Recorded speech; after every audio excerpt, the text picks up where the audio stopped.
Hi YouTube. Hey YouTube friends and family, it's your boy GB Reviews Everything. Today I'm going to go through a quick tutorial about how to reboot your MMI in an RS7. Some people have asked about quick tips and tricks. The RS7 is set up just like the A7 and the S7, so it's fairly simple to do. And I guess the A6, the S6 and the R6 are also set up the same way, but it's the Audi MMI 3 Plus G system. So I'm going to go through it really quickly. I'm going to show you how to reboot it, and it should be quick to do. It's fairly easy, and that's if you have problems like when your MMI freezes, or sometimes you'll have other issues where like your phone's not connecting, things like that. So we're going to quickly go through how to reboot it, and then you'll see what needs to happen, or what will happen once it's done. All right, let's get at it. So looking at my display, you see my navigation's up. Now this one is actually not frozen right now, but if it was frozen, that means I would move the control knob and nothing would happen.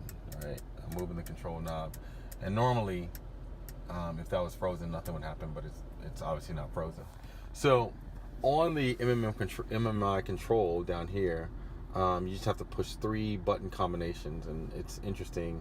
Audi comes up with 3 different ones depending on the car model, but for the RS7, the A7, the S7, and the A6, RS6, and the S6, they're the same. So what you're going to do is you're going to press the menu button, the control knob, and the top button, which in the navigation screen, which is the info button. You're going to push them all at the same time. So you're going to hold them down, and then the MMI should go off. It's going to close the screen, and then it's going to force reboot, and it's going to open back up. It should. And that means the system is rebooting, and then you'll see here that the system is rebooting. So it's going to reboot the system, and then hopefully, if everything goes well, your navigation will initializing, and then everything should come up and be working properly.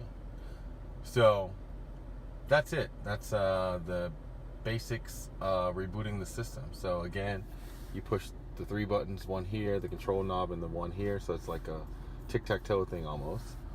And then you reboot it, the screen will go in, the screen will come out, and that's it. It'll be initialized. And that's it for today. That's your tutorials. Super quick, super easy. It's your boy GB Reviews. If you have any questions or comments, please hit me below. I'm going to try to do some more things now that I've had the car for a little over a year. And so you'll see exactly kind of some of the things that I've learned about the car. With that, that's your boy GB Reviews. I'm out. Subscribe right below.